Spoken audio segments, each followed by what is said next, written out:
ज्या महाराष्ट्राने संपूर्ण विश्वाला संस्कृती दिली, ज्या महाराष्ट्राने ज्ञानाचं दालन या संपूर्ण विश्वासाठी खुलं केलं, ज्या महाराष्ट्राने भक्तीची बाजारपेठ उघडली मायबाप, श्रद्धेला अलौकिक महत्त्व दिलं, त्याच महाराष्ट्राची आज शोकांतिका पाहायला मिळते मायबाप, शोकांतिका पाहायला मिळते। ही जीवनाची एक अलौकिक दुःखद गोष्ट आहे। ही गोष्ट म्हणजे अतिशय दुःखद गोष्ट आहे की जे तुमच्या माझ्या बुद्धीच्या कल्पनेच्या पलीकडं आपल्याला जाऊन पाहावं लागतं, असं चाकणकर बाई म्हणल्या।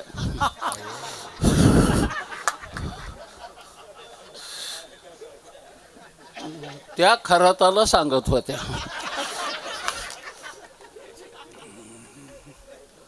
काय अवस्था आहे महाराष्ट्राची। अरे डोळसपणाने पाहणारा महाराष्ट्र आहे माझा, माझा महाराष्ट्र। या प्रत्येकाला माझा मराठा, माझी मायभूमी, माझी माती, माझी माणसं, आणि त्याच्यात ही बांडगुळं जन्माला आली मायबाप। त्याने खाली बघायची पाळी आली आमच्या सगळ्या गड्यांना मायबाप, खाली बघायची पाळी आली। अत्यंत दुर्दैव आहे। व्यापाराचं सूत्र काय असतं? मार्शल रॉबिनच्या व्याख्येप्रमाणे व्यापाराची दोन सूत्र ठरल्यात। एक पहिलं सूत्र आहे कमी नफा ज्यादा फायदा, कमी नफा ज्यादा विक्री बरोबर ज्यादा फायदा, हे पहिलं सूत्र आहे। आणि ज्यादा नफा कमी विक्री बरोबर तोटा भांडवल गुंतून पडतं, हे दुसरं सूत्र आहे। तुकोबरायला हे दोन्ही सूत्र माहीत होती। मुदलात पडे तोटा ऐसा खोटा उदीम, तुका म्हणे हित होय तो व्यापार, करा काय फार शिकवावे। महाराजांना हे ज्ञान होतं परिपूर्ण। म्हणजे अर्थशास्त्रामध्ये सुद्धा महाराज जसा एखादा Socrates, plateau, Spencer, Lenin, Karl Marx, Darwin, Einstein, Shakespeare हे जसं समजून घेतो हां बस बस बस इकडे पुढे पुढे चांगलं मग मागून आला पृथ्वीराज चव्हाण नावाने। चांगली गोष्ट आहे, अशी आवडतात माणसं आपल्याला कधी कधी। हे धाट दिष्टाईनी जो पुढे येऊन बसतो ना, ही असलीच विजयी होत्यात। अर्ज भरायला ढकलीत नेल्यावर डिपॉझिट राहत असतं का? गेलेलंच असतं त्याचं। म्हणून जाऊ द्या, आनंदी जीवन जगा। भाऊंच्या बद्दल पुष्कळ बोलण्यासारखं आहे आणि मला त्याकडं जायचं नाही। माझ्यावर जीवापाड प्रेम करणारी ती व्यक्ती होती इतकी, अतिशय। त्यांचं संपूर्ण कुटुंबच। दयानंद महाराज घरी आला की त्यांना इतकं काय वाटत होतं हे मला माहीत नाही। कसलाही व्यवसाय नाही, कसलीही अपेक्षा नाही एकमेकाकडून, पण प्रेमाची जी शिदोरी होती ना, आणि एकच करत जाऊ जीवनामध्ये। एखादंच वाक्य लक्षात ठेवत जाऊ। एका हिंदी कवीने म्हटलंय, दिल किसी से देना नहीं, दिल किसी से देना नहीं, दिल से देना दिल, नहीं मिला तो नहीं मिला पर कम दिल से मत मिल। जीवनात दुसरं काय करायचं असतं रे? एवढं केलं पुष्कळ झालं। जीवन सुंदर जागा, थोडंसं आयुष्य मिळालं आपल्याला, किती कमवलं तरी कुठंच न्यायचं। म्हणून काय घेऊन जातो? राखसुद्धा सापडत नाही 2 महिन्यापूर्वी पाहिलं आपण। काय राहतं काय, घेऊन जातो काय माणूस? पण ही 2-4 गडी लईच भारी निघालं राव महाराष्ट्रात। हे तेल लावलेल्याला तेल लावलं म्हणल्यावर काय डोके बाजायचं रे। प्रफुल्ल झालं, तटकऱ्या झालं, धनुभाऊ झालं, छगनभाऊ झालं, हे 4 वेदच आहेत।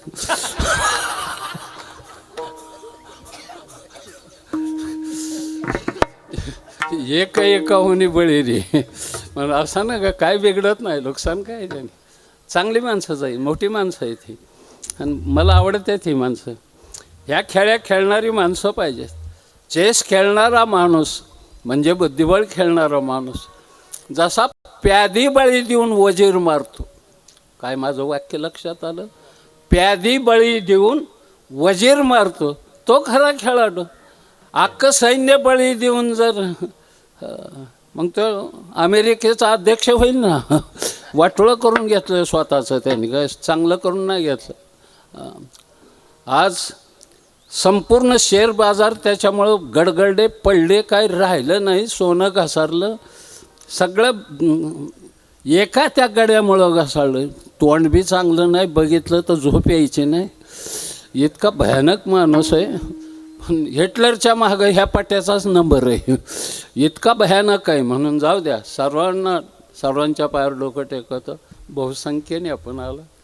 हे प्रतीक आहे त्या भाऊंच्या प्रेमाचं, की एवढा समाज दशक्रियेला आला, आपल्या पुण्यस्मरणाला आला. म्हणजेच त्या माणसाने किती माणसं कमवली याच्यावर ते अवलंबित असतं. मायबाप कोण कोणासाठी येत, तुमच्यासाठी सांगतो बाबांनो, लक्षात राहू द्या हे माझं वाक्य. मामासाहेबांनी एकदा म्हटलं होतं, शेवा दांडेकर उर्फ मामासाहेब दांडेकरांनी, की कुणाच्या तरी अंत्ययात्रेला गेले होते. ते म्हटले बाकीच्यांना भावकी नातेवाईक आहेत, त्यांच्या अंत्ययात्रेला कितीही समाज जमल, पण मी संन्यस्त आहे. हो, माझ्या अंत्ययात्रेला कोण येणार? काय सांगायचं. पुण्यात देहावसान झाल्यावर पुण्यातून निघालेली अंत्ययात्रा 22 किलोमीटरची होती. मायबाप अंत्ययात्रा 22 तशी निघालीच नाही पुन्हा कोणाची. काय कमवलं होतं त्या माणसाने? फक्त माणसं जोडली होती. माणसं जोडणं हेच मानवतेचं सर्वोच्च लक्षण आहे मायबाप. म्हणून सर्वांच्या पायावर डोकं टेकवतो आणि कथेकडे वळतो. विठ्ठल विठ्ठला विठ्ठला विठ्ठला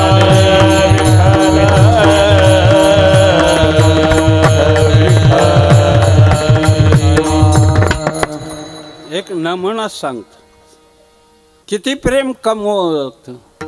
इथं तुमच्या पाठीमागं बसलेला जो पोरगा आहे हे तुमच्या हो, आणि हे तो माझ्याकडं ड्रायव्हर म्हणून होता, आणि तो इथं यायचा पाहिला.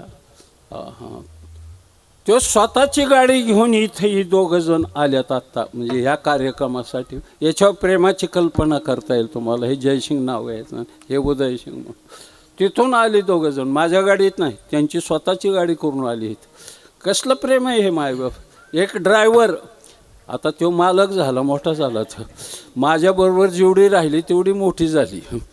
दलिंदर राहत नाही माणूस, कारण विचार दलिंदर नसतात कधी.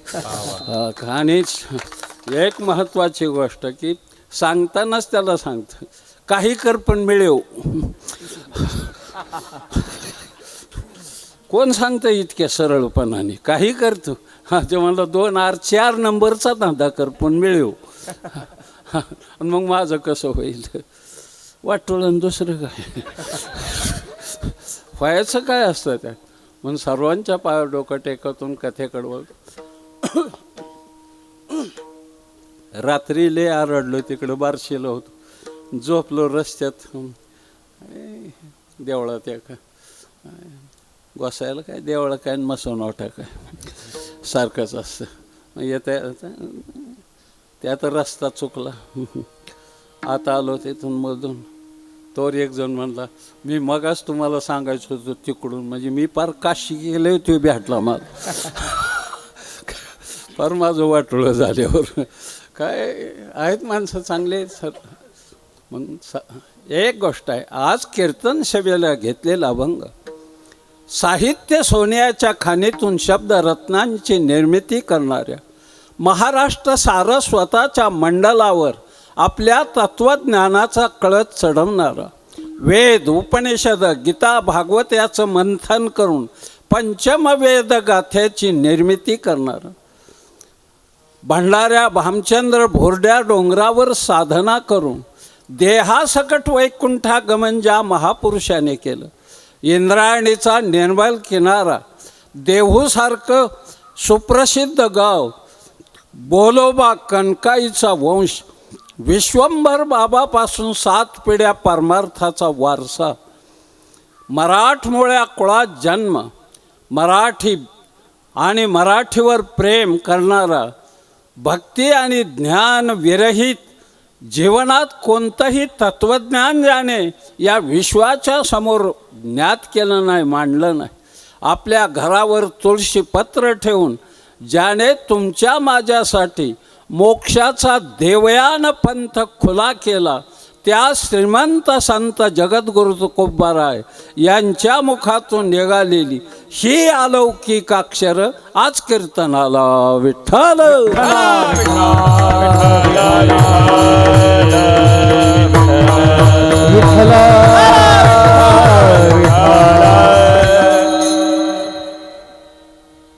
बापूचं नाव घेऊन थाप टाकायची. कोणाचं?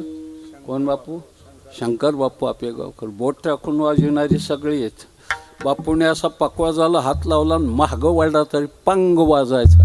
तो पहिला राष्ट्रपती पदक विजेता. वारकऱ्यात मृदंगाचार्य कोण झाला असेल तर शंकर बापू आपेगावकर. माझं घेता सज्जनाची नावे. दोन गोष्टी फायदा. एक मोठ्यांचा आदरही होतो, पुण्यही मिळतं, आणि मोठ्याबद्दल आत्मीयताही. दोन्ही गोष्टी लक्षात ठेवायच्या सातत्याने. मेलेल्या जनावराचं चमडं आहे रे हे. शायपोड धुमपोड वादी काय याच्यातही मेलेल्या जनावराचं चमडं आहे. तरीही परमार्थाला पोषक बोल काढतं. हे जित्या जनावरांना सांगावं लागतं. हे दुर्दैव आहे आमचं माईबाप.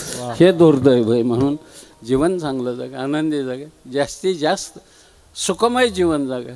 वारकरी तत्त्वज्ञान लगेच्या लगे कळत नाही महाराज. गटन मटन पटन रज्जून सरपंच स्थानून पुरुषन शोक्तीन रजतन सत्ख्यातीन असत्ख्यातीन अनिर्वचनी अज्ञानन आवरणन विक्षेपण परोक्षण अपरोक्षण शोकनाशन आनंदवाप्तीन पूर्वमेवांसान उत्तरमेवांसान सांख्यन कनादन गौतमन. तवर तर गडी घरी जातील सगळं.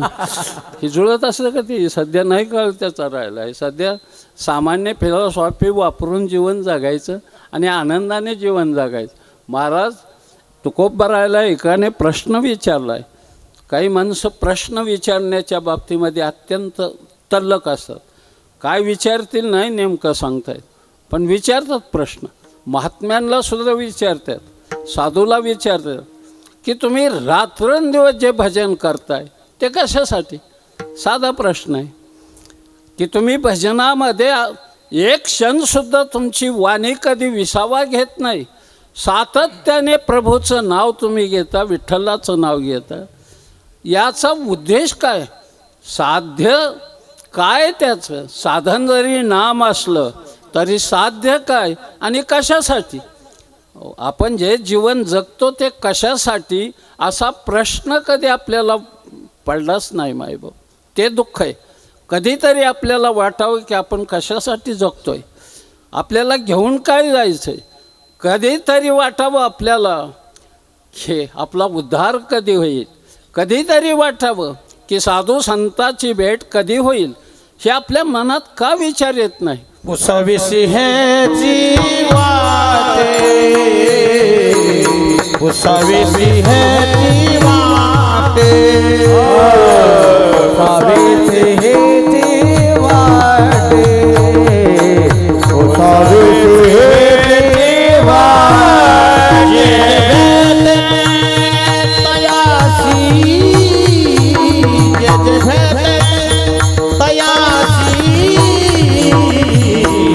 कृपा करील माझा, देव कृपा करील माझा.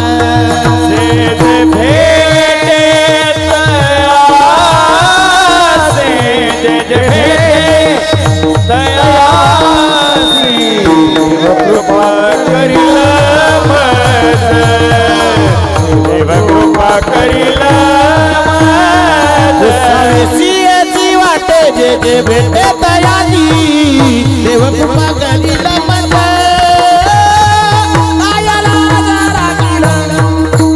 पुसाविसी वाटे जे जे भेटे तयारी, देव कृपा करील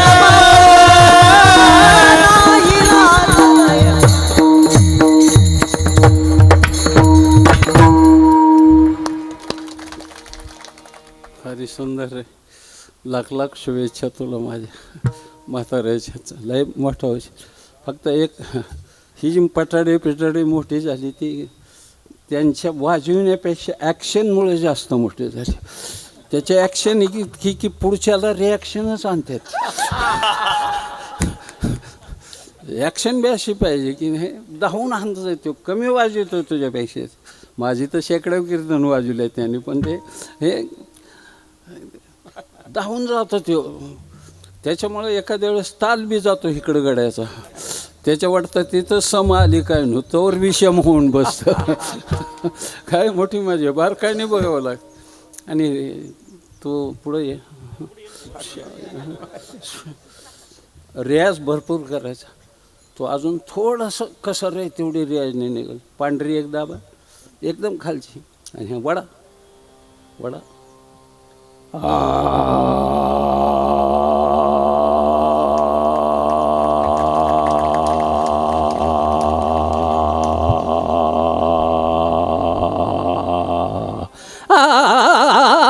हे नंतर आहे हे आधी हांगा असं जाऊ द्या नमुना म्हणून सांगितलं तुम्हाला वाटलं मला काहीच कळत नाही आणि तुमचा स्वर म्हणजे कट्यार काळजात घुसल्यासारखं वाटलं मला तर अतिशय धन्य झालं आज भारी हे सारखं सातत्य असलं स्टडी असला रियाज असला भरपूर मोठे होतात माणसं पण रियाज नसणारी माणसं नाहीत मोठे होत पेरायला गेला आणि काढायला गेला म्हणल्यावर कसं जुळायचं मध्ये चक्करच नाही येतो काँग्रेस घेऊन मग काय दुसरं येत असतं का अरे शेतकरी म्हटलं की हां दिवसात एकदा जर रानात गेला नाही त्याने शेती देवा शपथ इकावा ठेवू नाही त्याने कशाला ठेवायची मोकार आणि त्याचं बी ज्ञान पाहिजे लय डोकेबाज लोक शेतकरी मी शेतकरीच आहे मलाही 10-20 एकर आहे जमीन थोडीशी आपली मर्यादित वगैरे 10-5 एकर चांगलं आहे लईच दलिंदर नाही खाऊन पिऊन बरं आहे अजून बरं तर गंमत अशी पेराही शिकलो मी सुरुवातीला 9व्या-10व्या वर्षी पण आपली जे राहतं रानं पेरायची बागायत पेरलं नव्हतं आणि मग पुढं बागायत पेरायचा प्रसंग आल्यावर वडिलांनी आग्रह धरला तुला बागायत पेरावं लागेल मी म्हणलं बाबा नको बिघडलं तू वर्षभर काय खायचं ते लयच हट्टी होतं म्हातारं आमचं आरेशेचं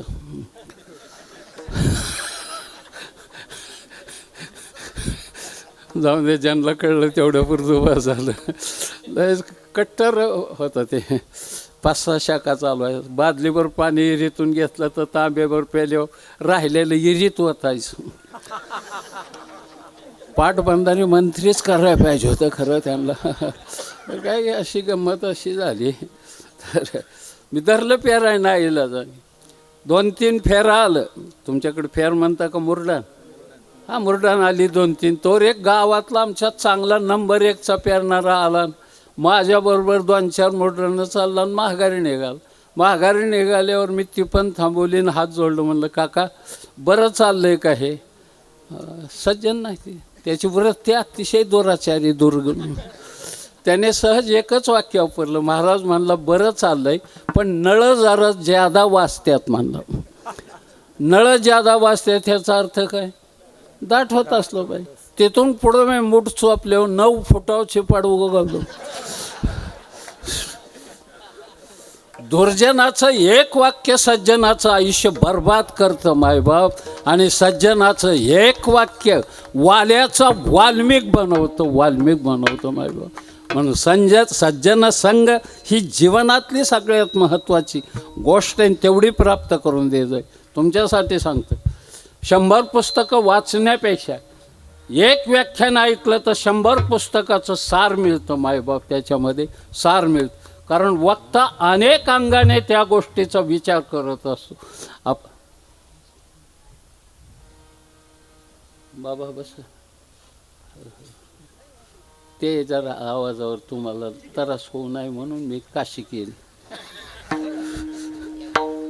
तिकडं थोडं अंग असं ते बेकार ते ह्याला सहन दम काढलाय त्याने त्याला बी मार लागतोय त्याचा नाही लय मार आहे म्हणूनच मी मागे एकदा तू गावात होता माझ्या कीर्तनात का नव्हता तू लक्षात ठेव तुला जर साऊंड सर्व्हिसचा धंदा करायचा असला तर पुण्याला गेला तर बालगंधर्व रंगमंदिरात जायचं किंवा भरतनाट्य मंदिर पाहायचं मुंबईला गेला तर षण्मुखानंद सभागृह पाहायचं ठाण्याला गेला तर गडकरी रंगायतन पाहायचं की आवाज कुणकुण मारा करावा लागतो आवाजाचा आणि हे सगळं नाही जमलं तर एकदा नारायणगावला जायचं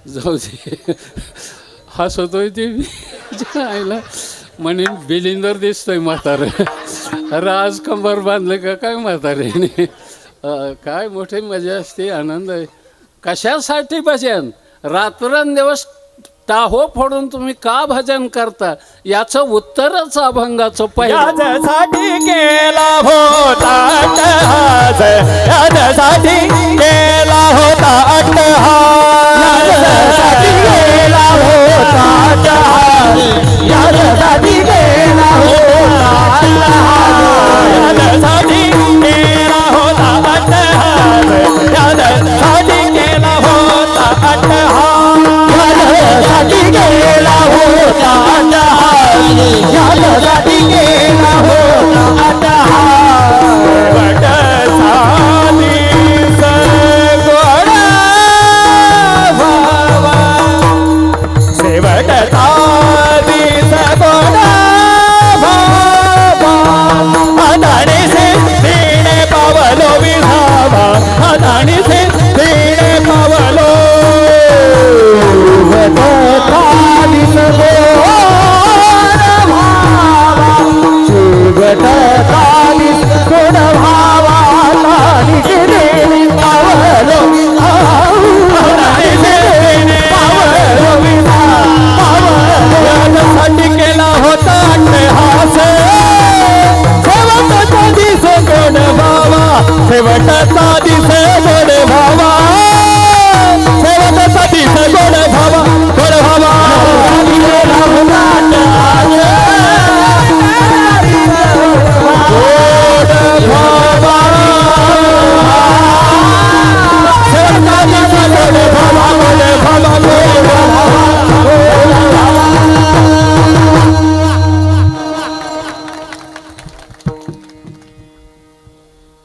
म्हाताऱ्याला तरण बनविलं गड्या तुम्ही आज. 80 वय चालू आहे, कोर्टपर्यंत लढायचं आता. हां, सगळी महाराज लोक माझी दोस्त कंपनी मोठाली म्हणतात आता तुम्ही थांबलो पाहिजे. लय हुशार आहे ती. ते म्हणतात तुम्ही थांबलो पाहिजे. मी थांबतो आणि ती बसून इठ्ठल इठ्ठल काय लाग असा कुठं धंदा असं. म्हणजे माझं दुकान बंद करायचं आणि त्यांनी रातचं उघडायचं. काय मिळतच नाही पेट्रोल डिझेल मिळवणं. मी माझ्या ओळखीचं एक होता डिझेल पंपवाला, म्हणलं डिझेलच नाही 11च्या पुढं या म्हणला. मी म्हणलं ही काय भानगड आहे म्हणला. मग आमचं दार तवा उघडतं. धंद्यात तसंच असतं रे बाबा. हे तुमच्यासाठी नाही चेअरमन.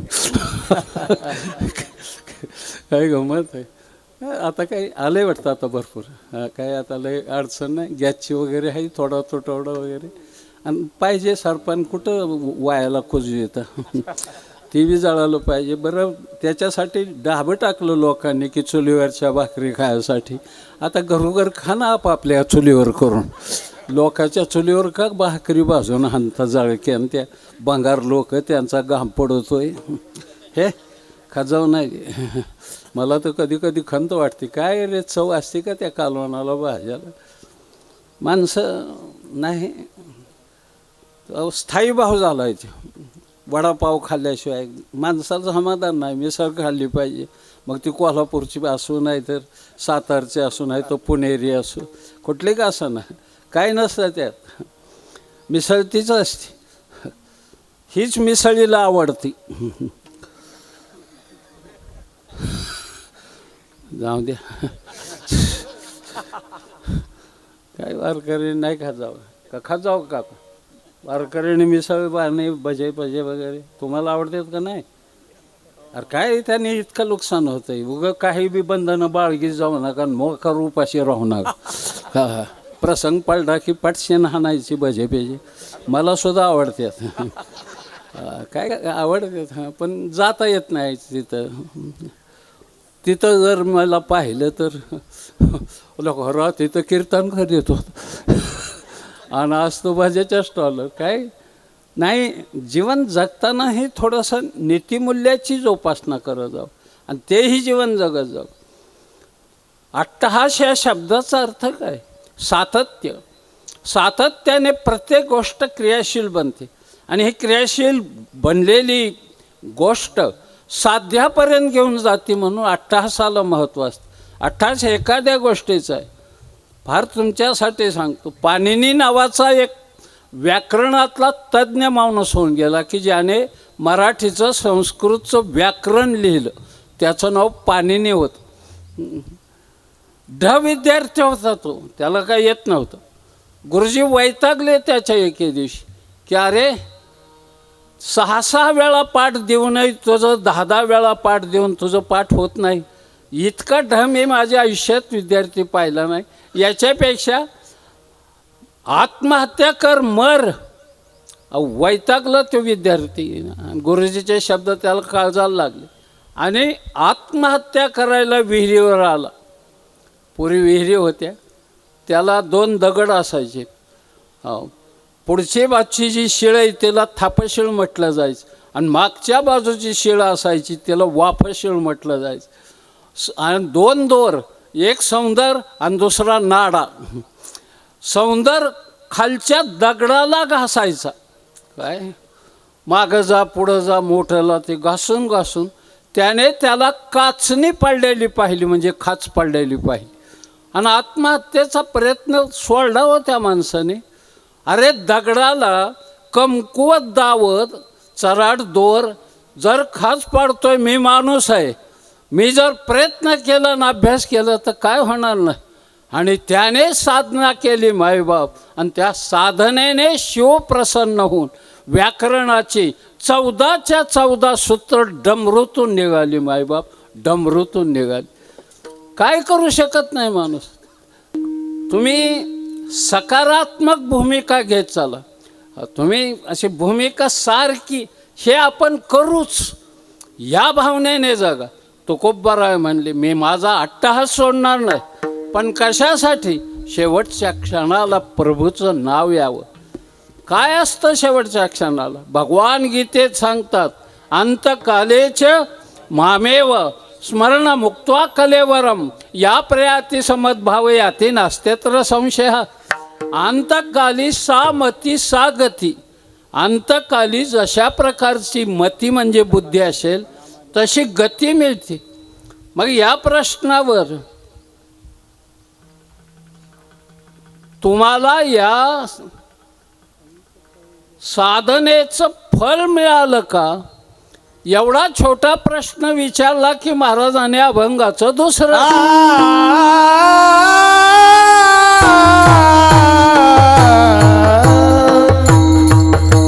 आता निश्चिंतीने पावल विसावा.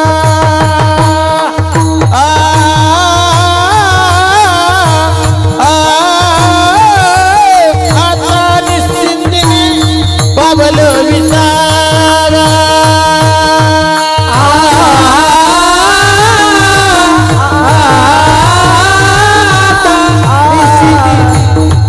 आता निश्चिंतीने पावल विसावा.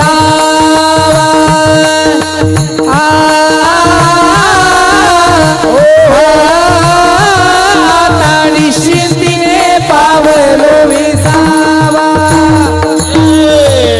आता निश्चिंतीने पावल विसावा. कुंडली धावा कृष्ण दिया. आता निश्चिंतीने पावल विसावा. कुंडली धावा कृष्ण दिया. कुंडली धावा कृष्ण दिया. कुंडली धावा कृष्ण दिया.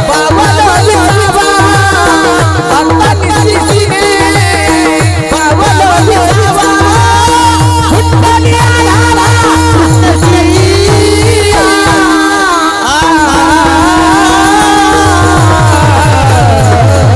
आता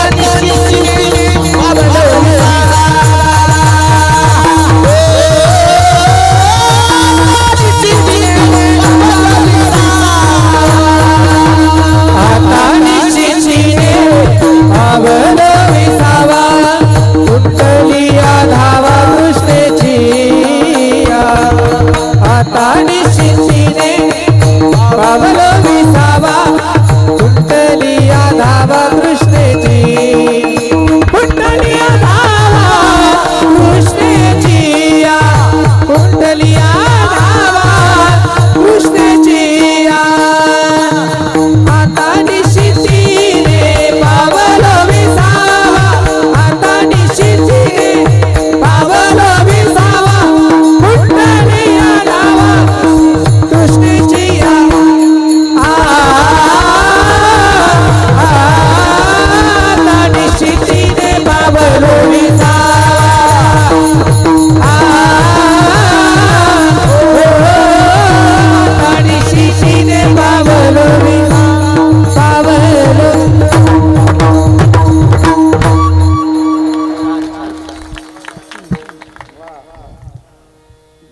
काळ्यासारखं गातोय लगेच.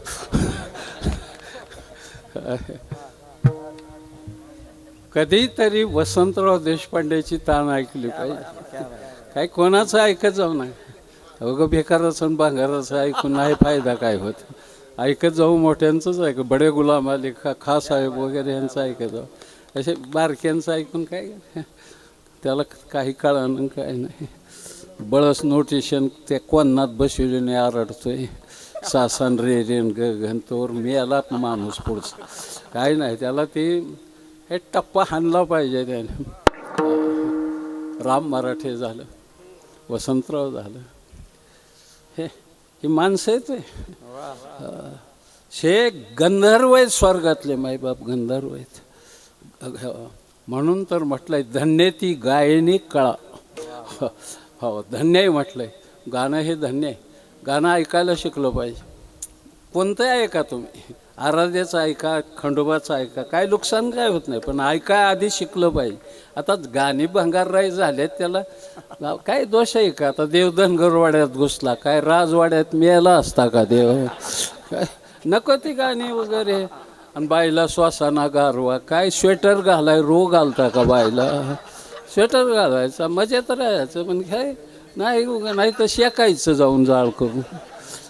हे असलं कुठं असतं काय? मला तर कधी कधी वाटतं चांगलं काव्य काय काय वाचे बर्वे कवित्व, कवित्वी बर्वे रसिकत्व, रसिकत्वी परतत्व स्पर्श जायचा. एखादं वाक्य ऐकाय की किती सुंदर आहे. साधी शब्द आहेत बहिणाबाईची. बहिणाबाई अरे संसार संसार, किती सोपे शब्द आहेत. माझी गोदडी झाली जुनी, किती साधे शब्द आहेत हे, पण अर्थ किती परिपूर्ण आहे.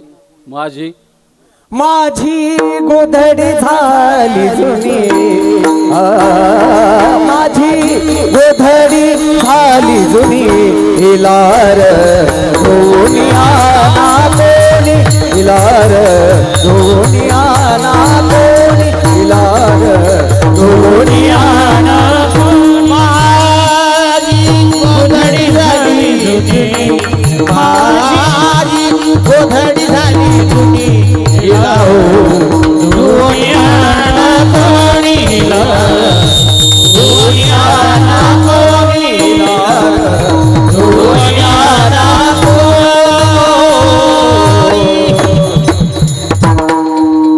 काय तुकडोजीच्या मुखातून निघालेली अक्षर, बहिणाबाईच्या मुखातून निघालेले अक्षर. मी शाळेत चौथीला होतो त्यावेळेस 12 तांब्याची एक कविता होती. रे हिंद बांधवा थांबया स्थळी अश्रुधून ढाळी, तेही पराक्रमाची ज्योत मावळी इथे झाशीवाली. घोड्यावर खंद्या स्वार, हातात नंगी तलवार, खनखना करीत ती वार, गोऱ्याची कोंडी पाडीत फोडीत वीर इथे आली, तीही पराक्रमाची ज्योत मावळे इथे झाशीवाली. काय काव्य होतं मायबाप, काय रसात नेतात. यमक हे 3 गुण लागतात काव्यासाठी: प्रज्ञा, प्रतिभा आणि प्रेम.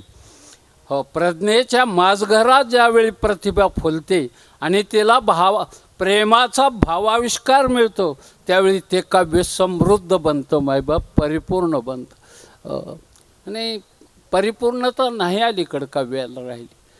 कारण त्याचं कारण झालं, एक कल्चर बदललं गेलं ते समाजातलं, की ज्याला जे आवडेल ते द्यायचा प्रयत्न केला समाजाने. चालीसुद्धा आमच्या बदलिवल्या आमच्याकडेनी. ते पहिल्या सांप्रदायिक वगैरे असल्या काही चाली आहे बरं. काय माणसं त्या चालीवर मोठी झाली, श्रीमंत झाली. आमची बिघडी कशावर बी श्रीमंत होत्यात, कोणी फल्यावर, कोणी गिधाडावर, कोणी कशावर. एक गडी तर पिंगळ्यावरच मोठा झाला. काय बोल. हे जरी नाही काल तरी दुसरा येईल, हे जरी नाही काल, हे जरी नाही काल तरी दुसरा येईल, हे जरी नाही काल, हे जरी नाही काल तरी दुसरा येईल, हे जरी नाही काल, हे जरी नाही काल तरी दुसरा येईल, हे जरी नाही काल. सरती शेवटी बाग काळ बांधून नेईल, सरती शेवटी बाग काळ बांधून नेईल, शेवटी बा काळ बांधून नेईल,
मल्हारीची माझ्या मल्हारीची वारी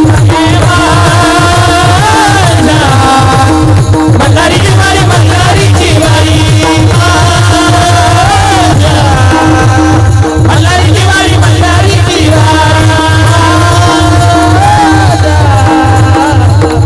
वारी मल्हारीची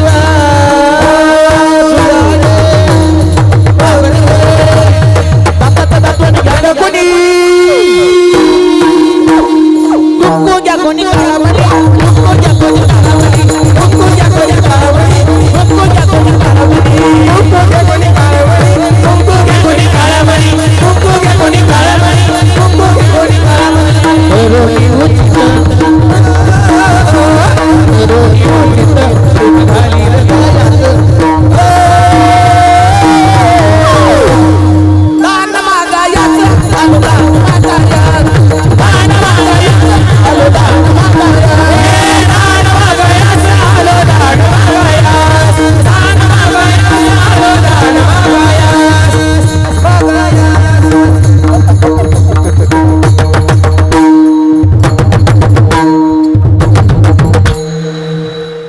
दाब न राहिली काय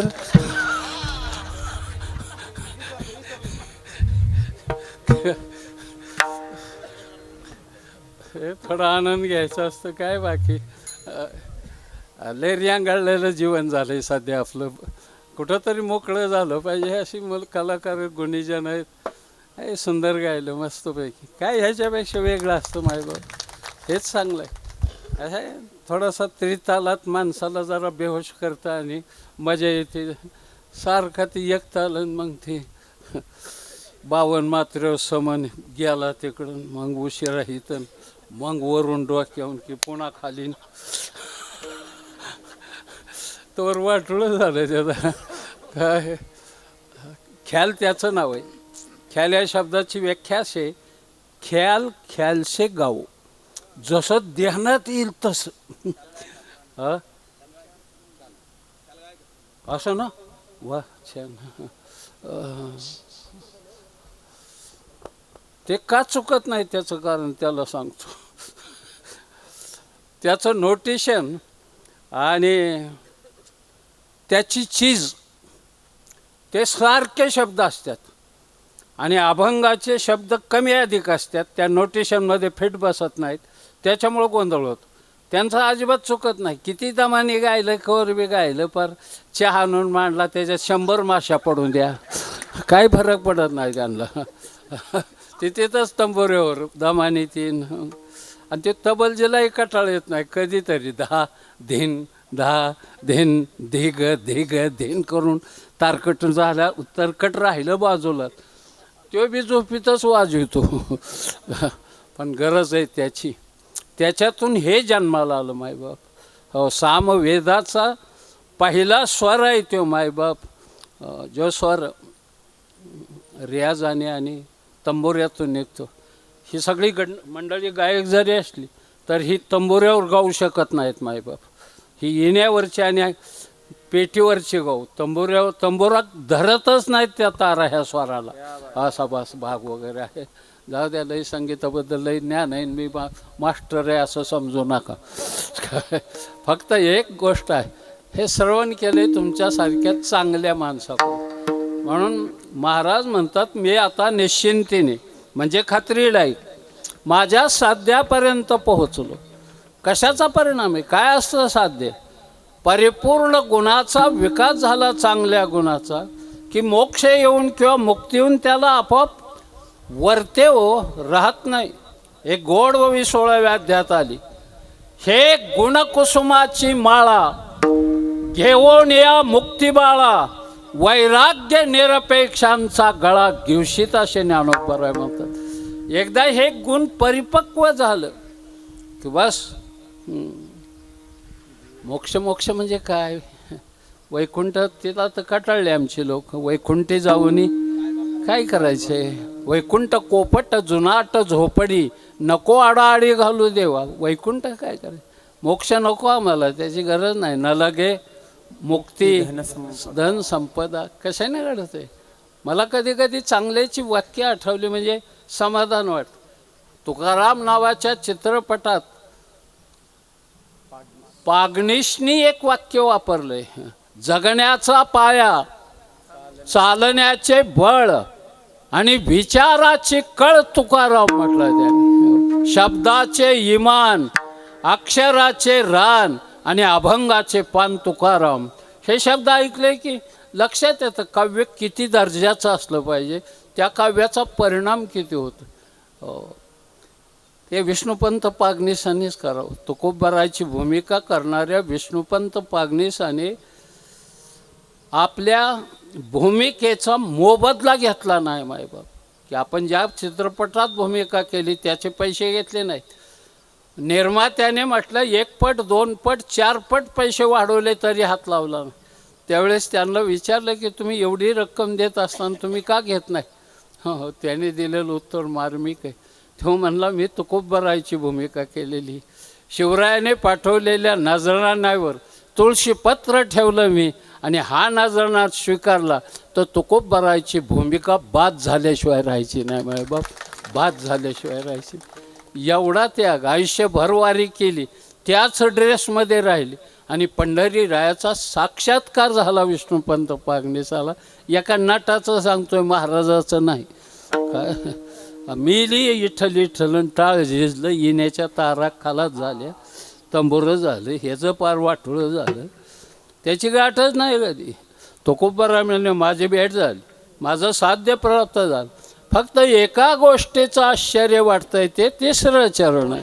कवतुक वाटे झाली आम्ही साथे, कवतुक वाटे झाली आम्ही साथे, कवतुक वाटे झाली आम्ही साथे, कवतुक वाटे झाली आम्ही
जुना शब्द आहे कौतुक,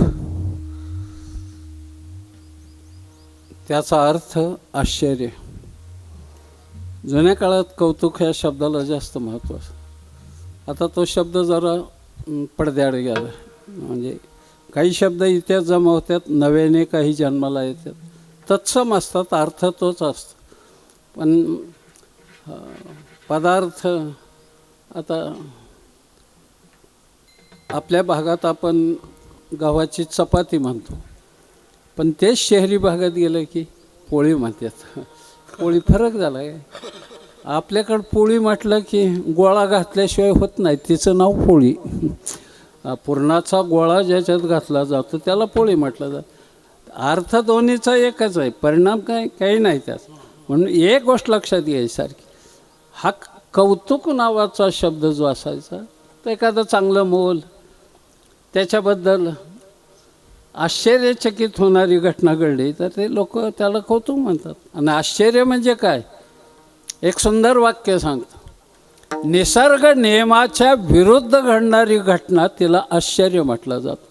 वळचणीचं पाणी आड्याकडं गेलं तर आश्चर्य, पण ते जर उताराकडं धावलं, लेवल दाखवली, त्याला आश्चर्य म्हणायचं कारणच नाही. पण दोन गोष्टी लक्षात ठेवायच्या, एक ज्ञान आणि दुसरं पाणी.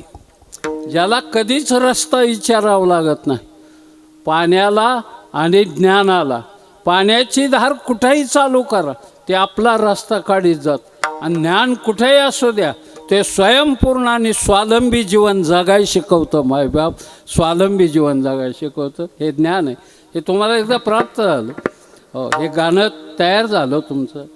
आयुष्यभर तुम्ही आता महाराज तुमचं वय किती? 75. चांगलं वय. पोहायला येतं?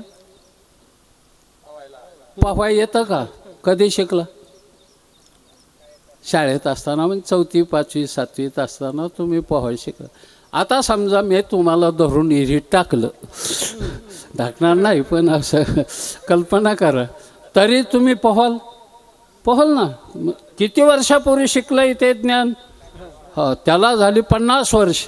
मग 50 वर्षापूर्वीचं ज्ञान अजूनही तुमचं अबाधित आहे. मग ह्यांचं ज्ञान देहाच्या निरसनानंतर सुद्धा अबाधित राहतं. मायबाप, देहाच्या निरसनानंतर देह गेला तरी सुद्धा ते ज्ञान जात नाही, ते त्याला चिकटूनच सूक्ष्म देहाला राहतं. आणि मग मिळाला पुढचा जन्म तर चांगल्या कुळात, चांगल्या संस्कारात मिळतो. मायबाप, म्हणून मी मागं बोललो होतो, संस्कार म्हणजे तरी काय असतं. एक गोष्ट सांगितली होती की एका राजाने घोडं घेतलं होतं आणि रस्त्याने धरून चालवल्यावर 2 शिपाई बरोबर एक आंधळ्याने सहज विचारलं, काय घेतलं घोडं? कशाला घेतलं? म्हणले का पाण्यात बसत असलं पाहिजे. संस्कार त्याचं नाव. राजाने घोडं थांबवलं, त्या मालकाला बोलवून आणलं आणि त्याला विचारलं, हे आंधळं आरोप करतंय घोडं पाण्यात कसं काय बसतंय? पाण्यात बसतंय. ते म्हणलं बसतं पाण्यात. ते म्हणलं पण बसतं कसं काय? ते म्हणलं मी बारकं शिंगरू घेतलं होतं घोड्याचं आणि म्हशीला पाजलं. शिंगरू घोड्याचंच आहे पण पाजलं म्हशीला. संस्कार कोणाचे झाले रे? आपले खानदान कशात असतंय? तुझ्या संस्कारात. दारात आलेला अतिथी, दारात आलेला याचं, घरात आलेला विद्वान दारातून घरात येतोय, घरातल्याने उठून उभा राहणं हे संस्कार आहे त्याचे, त्या घराचे. घरातल्या माणसाने उठून उभा राहायचं, ते घरात बसेपर्यंत. ही परंपरा आहे आपली व संस्काराची. उगाच 96 92 98 मोकार म्हणी जाऊ नका. ते आधी शिका त्याच्यातलं. जेवाय वाढाय आहे ना, मोठ्या मोठ्या घरी मी जातो कधी कधी. अरे जेवाय वाढताना ताटाकडं बघितलं की संस्कार कळतात. मीठण लिंबू डाव्या बाजूलाच पाहिजे. मीठण लिंबू कुठं? डाव्या बाजूला. तांब्या डाव्या बाजूलाच पाणी पाहिजे. कुणीकडे मांडून चालतं ग? हे डाव्या बाजूला कधीतरी उपयोगीचं, कळलं तुम्हाला? आणि बाकीचे पदार्थ उजव्या बाजूला. त्याचं कारण आहे ते त्यात. म्हणून लक्षात ठेवलं पाहिजे, संस्कार त्याच्यावर असतात. मुली बाळी त्याचे. मी पांडुरंगाला म्हणून रात्री ज्यांच्याकडे कीर्तनाला होतं ते श्रीमंत माणसं होते. पण इतकं दुःख झालं मला हे. पण आमच्या ड्रायव्हरला विचार, मी गेल्यावर जे बसायला टाकली होती त्याच्या पुढच्या बाजूला एक बाजू होती, म्हणजे अंतर थोडंसं. 2 बाया खुशाल झोपल्या होत्या त्याच्यावर, म्हणजे मला पाहिल्यावर झोपल्या. ते म्हणले महाराज जेवायचं. मी म्हणलं मला उपास आहे. तुझं अन्न खाऊन कसं काय रे? माझं आयुष्य बरबाद करू का मी? आणि नाही, त्याच्याच घरचं खाल्लं पाहिजे की ज्याच्यात पावित्र्य आहे, ज्याच्यात श्रद्धा आहे, ज्याच्यात प्रेम आहे. आता आमची काही मंडळी दशक्रिया झालं किंवा पुण्यस्मरणात जेवत नाहीत वगैरे, बरीच मंडळी. हां आम्ही हे खात नाही. का तुझा बाप मरायचाच नाही का?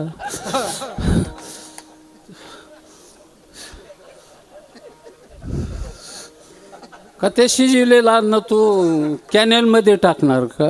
कोणीच नाही खाल्लं तुझ्या बापाचं तर तुझ्या बापाचा उद्धार होईल का? काय गंमत आहे रे. अरे लय झालं तर तुला नाही आवडलं तर जेवण झाल्यावर तुळशीचं पान खा ना, आतलं पवित्र होईल मायबाप, आतलं पवित्र होईल. आणि असल्या जरा दुबळ्या शंकाला बाजूला काढा ना. परमार्थ कळत असं काय लय उंची ते तिकडं जायचंच नाही लवकर. काय ते नको तिकडं. मला आता हे आमचे बेटी मास्टर आहेत कृष्णा, माझ्या अतिशय प्रेम ह्याकडेच. मी 7, 8, 10 वर्ष विजयादशमीला सकाळी त्यांच्याकडं असायचं. सकाळच्या सकाळी 8, 8:30च्या दरम्यान 7:30ला ह्यांची पूजा होऊन मी पूजा करायचो तिथं येऊन. त्यांची संस्कार असतात. काय असतं संस्काराला ते तिथं कळतं. आणि काय काय जाऊ द्या नकोच बोलायला काय. आणि हेच जपायचं काम तुमच्याकडे. ह्यांची अब्रू घालायची असली तर जसं जगायचं तसं जगा, माझं काय जायचं. पण तुमचे जे कुलीनता आहे, शालीनता आहे, जे सुसंस्कार आहेत ते टिकलेच पाहिजेत मायबाप. चमत्कार काय असतं? चमत्काराला काय महत्त्व नाही मायबाप. चमत्काराने केलं ना त्यांनी खरात आणि वाटलं.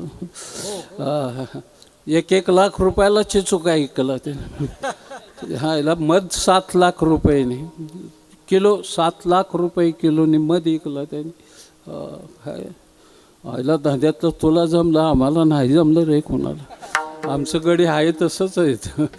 तो लोक पाठीमागून आला एवढा धंदा केला, पण मागून आला पण तसाच आत गेला, ती बी बरं झालं. तू कुठं बाहेर राहिला. काय मुक्त जीवन आहे. किती पैशाने समाधान झालास, किती मिळाले समाधान? काही नाही मायबाप, काही नसतं याच्यामध्ये. ते जीवन जगताना तू किती सुखाने आणि समाधानाने जगतोय याला महत्त्व आहे. तुकोबाराय म्हणणे माझ्या जीवनात चमत्कार झाला.